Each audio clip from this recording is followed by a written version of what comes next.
আসসালামু আলাইকুম। আশা করি প্রত্যেকে অনেক বেশি ভালো এবং সুস্থ আছেন। তো আজকে আমরা সলিডওয়ার্কস এর ২ টা ডিজাইন নিয়ে আলোচনা করব একেবারে ফ্রিতে। প্রথমত আমরা বেসিক একটা ডিজাইন এটা চেষ্টা করব। অ্যান্ড হচ্ছে আমরা আরেকটা ডিজাইন এটা চেষ্টা করব। স্পার গেটটা। তো আমরা সরাসরি সলিডওয়ার্কস এ চলে যাব। সলিডওয়ার্কস এ যাওয়ার পর আমরা প্রথমে এককটা এখানে মিটার, কিলোগ্রাম, সেকেন্ড রয়েছে। আমরা মিলিমিটার করে দিব। যেহেতু আমাদের ড্রয়িং এর মধ্যে সবগুলো এককই মিলিমিটার রয়েছে। ওকে, স্কেচ থেকে আমরা সার্কেল একটা সিলেক্ট করি। দেন হচ্ছে আমরা টপ লাইন সিলেক্ট করব। অ্যান্ড দেন হচ্ছে আমরা এখান থেকে একটা সার্কেল নেব। আনুমানিক সমস্যা নয়, এটা আমরা ইএসসি দিয়ে সার্কেল কাউন্টটা শেষ করবো। এরপরে স্মল ডাইমেনশন। তো আমাদের এই সার্কেলটার ডাইমেনশন ছিল 40 মিলিমিটার। 40 অ্যান্ড আমরা ওকে দিয়ে দিব। অ্যান্ড দেন হচ্ছে ওকে। অ্যান্ড আমরা ফিচারে চলে যাব। এক্সট্রুড বস বা বেস। এখান থেকে আমাদের এটা হবে যে কি 30। ওকে, তো আমাদের মোটামুটি একটা পার্ট ড্রয়িং করা শেষ।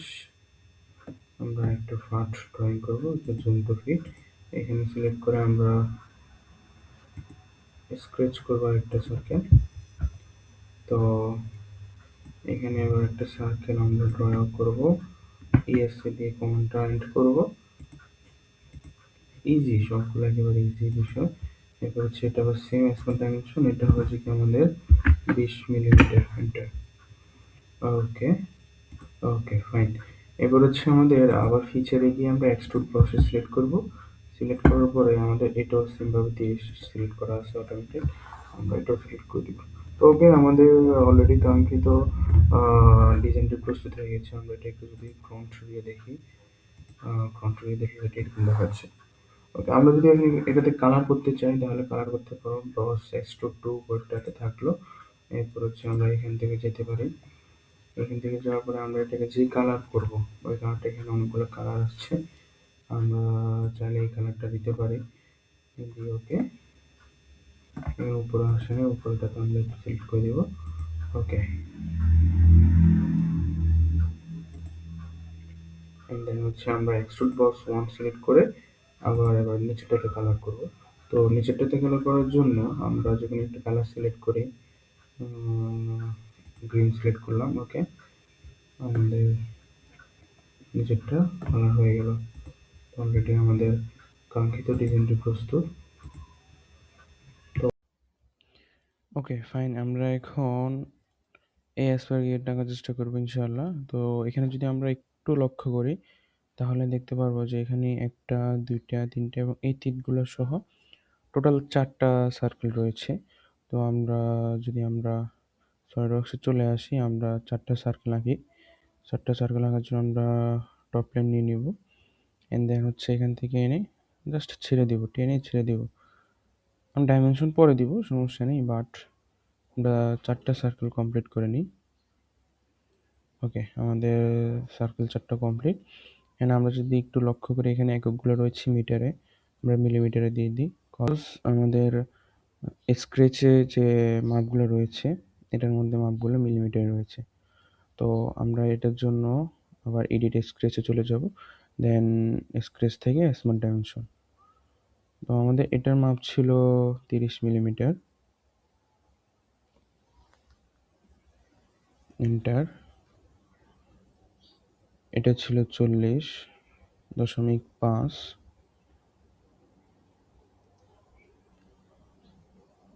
এটা ছিল 50।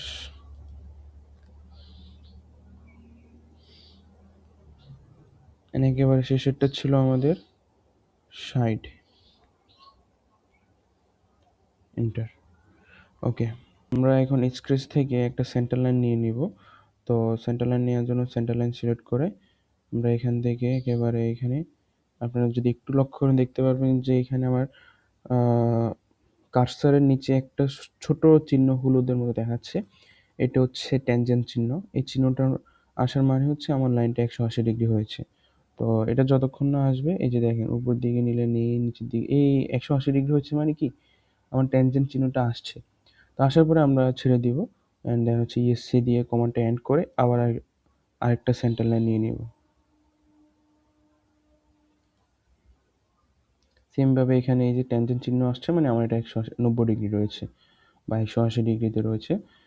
তো আমরা আসার পরে ছেড়ে দিব। ওকে, ইএসসি দিয়ে কমান্ড এন্ড করব। ওকে, আমাদের এখন সেন্টার লাইন কমপ্লিট। তো এখন আমরা তীতগুলো আঁকার চেষ্টা করব। তীতগুলো যেহেতু আমাদের নিচ থেকে উপর দিয়ে ক্রমশ শুরু, সেজন্য আমরা এভাবে আঁকার চেষ্টা করতেছি।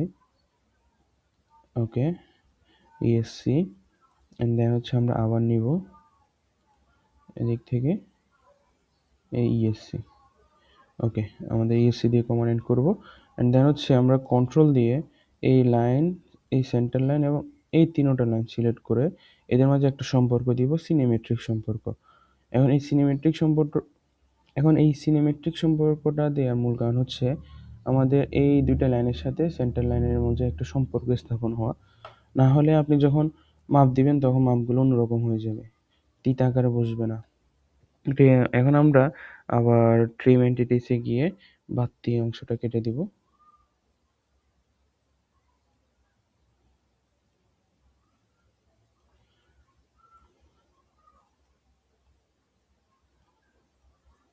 ওকে, আমাদের বাইরে সার্কেল এটাও প্রয়োজন নেই, যার কারণে আমরা এটাও ট্রিম করে দিয়েছি। তো এখন আমরা স্কেচ থেকে স্মার্ট ডাইমেনশন আমরা এই তিতের মাপগুলো দিব। নিচের মাপটা হচ্ছে আমাদের 6, আমি 6 দিয়ে এন্টার দিলাম অ্যান্ড দেন হচ্ছে আমার নিচে উপরের মাপটা হচ্ছে 2.4।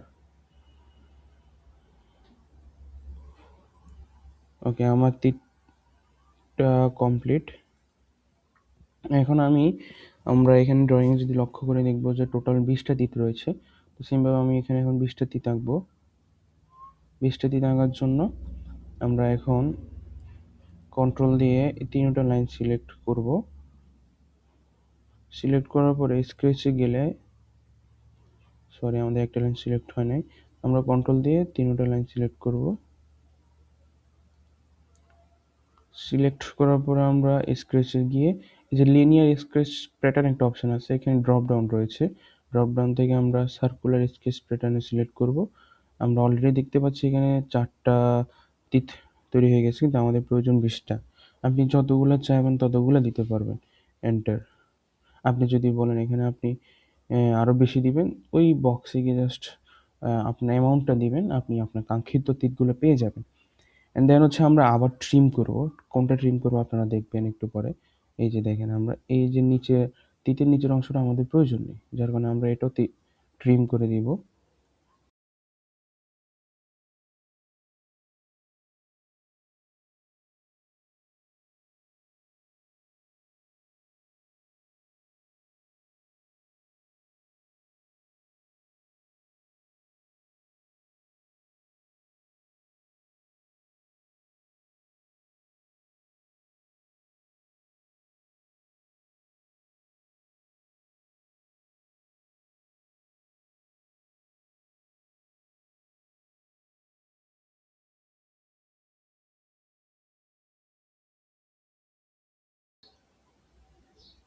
ওকে, আমাদের অলরেডি ট্রিম করা শেষ। তো আমরা কাঙ্ক্ষিত আমাদের টুরের ডিজাইনটা পেয়ে গিয়েছি। এখন আমরা এটাকে আমরা 3D তে কনভার্ট করব। 3D তে কনভার্ট করার জন্য এখানে ফিচার থেকে আমরা এক্সট্রুড বস বেস সিলেক্ট করব অ্যান্ড দেন হচ্ছে আমরা কোন অংশটা 3D করব সেটা সিলেক্ট করব। তা আমরা এই মধ্যখানে অংশটা ট্রিম করতে চাচ্ছি, তো এটার জন্য আমরা এটা সিলেক্ট করব। তো এখানে আমরা মিড প্লেন সিলেক্ট করব। মিড প্লেন সিলেক্ট করার কারণ হচ্ছে আমাদের যে 3D হবে এটা কেন্দ্র থেকে দুই পাশেই হবে, বুঝছেন? আমি যদি একটু করে দেখাই, টপ ভিউটা নিই, সরি ফ্রন্ট ভিউ নিই। ফ্রন্ট ভিউ দিলে এটা বুঝতে পারবেন। এই যে দেখবেন দুই দিকে কিন্তু এটা প্রসারিত হচ্ছে। ওকে, তো আমরা এখন এটা আমাদের প্রয়োজন হচ্ছে 10, তো আমরা 10 মিলিমিটার করে দিই। এন্টার। দেন হচ্ছে আমরা ওকে, আমরা জুম টু ফিটে রয়েছে, আমরা একটু ছোট করে নিই। ওকে, অ্যান্ড দেন হচ্ছে আমরা আবার বাইরের অংশটাকে এক্সট্রুড করব, যার জন্য আমরা এখান থেকে স্কেচ সিলেক্ট করব। স্ক্র্যাচ সিলেক্ট করার পর ফিচার আবার এক্সট্রুড বস বেস। দেন হচ্ছে আমাদের যে অংশটা এক্সট্রুড করবো এটা সিলেক্ট করব। এটা সিলেক্ট করবো আমাদের এটা হচ্ছে 20 মিলিমিটার। এন্টার। আমাদের কাঙ্ক্ষিত 3D ডিজাইনটি কমপ্লিট। আমরা যদি একটু দেখি, বুঝতে পারবো এই যে আমাদের অ্যাসপারগেটটি প্রস্তুত। তো আশা করি আপনারা সকলে ইজিলি বুঝতে পারছেন। আমি যত সহজে পসিবল আমি বোঝানোর চেষ্টা করেছি। বাকি কোথাও যদি না বুঝেন অবশ্যই কমেন্টে জানাবেন।